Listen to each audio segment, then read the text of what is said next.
Y'all, this is heartbreaking. It's a sad day if a school nurse doesn't know CPR. The young teen passed away at school last week, and the teen's father is now questioning the safety of his son at the school. He's also questioning the competency of school staff, like the school nurse, who he says didn't know CPR. 14-year-old Landon Payton died after he experienced a medical emergency in PE class on Wednesday, August 14th at Marshall Middle School. This was in Texas. Since he passed away, there has been much speculation regarding whether or not a defibrillator was used during the medical emergency, and if the equipment was even working properly, if it was used, and if the school nurse even knew CPR. Now, the Houston Independent School District will not confirm whether or not an AED was used. As you already probably know, an AED is an automatic external defibrillator.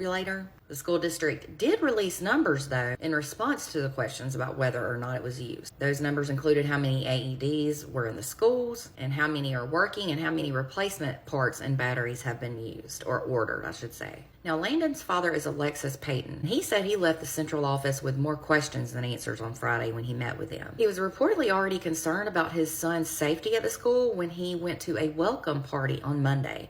I'm not sure why or the details of why he was concerned about his safety then. But it was only 2 days later that he received a phone call saying that his son had died in a medical emergency that reportedly took place right in front of other students and staff. His dad said Landon had no prior health conditions prior to this, and the medical examiner has not yet released the cause of death. It was said, though, that the teen died at 1:21 p.m. on Wednesday in a hospital. Alexis stated that he was angry as hell, and he's going to get answers one way or another. He reportedly viewed footage of the incident with staff of the school district on Friday, and he said he would continue to look into everything regarding Landon's death. Now, he swears that in the footage you can literally hear the school nurse stating that she doesn't know how to perform CPR or how to use an AED. He believes that the AED was not used due to the nurse's lack of experience. Also, a teachers union is now saying that staff is saying that the AED actually was not working properly. Alexis said that an AED was not even used until EMS arrived 30 minutes after the boy collapsed, and in my opinion, that's totally unacceptable. The superintendent, however, has stated that teachers, police, and medical personnel responded to the scene immediately until EMS transported him to the hospital. But was an AED used? Was it working properly? Was CPR performed? Was it performed properly? There are so many questions. 2 teachers unions have spoken out against the district, though, and they said the school's AED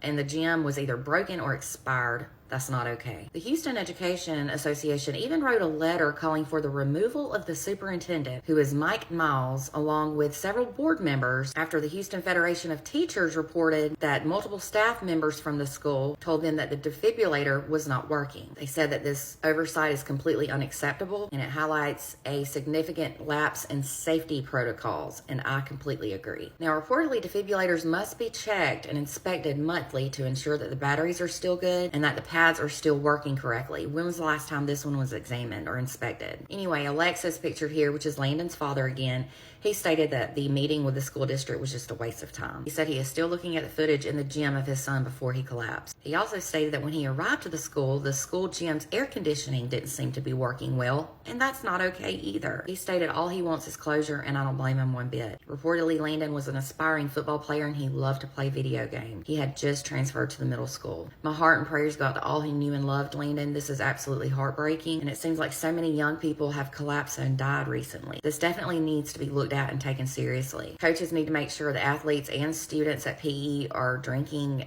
a lot of water and staying as cool as possible. I know that's extremely difficult in this heat, though. I also hope that the school takes these matters seriously and checks out all the AEDs in the school. They also need to make sure all staff are trained on how to use an AED and how to perform CPR. For more content, please give me a follow, and don't forget to visit my website at www.truecrimewithmegan.com.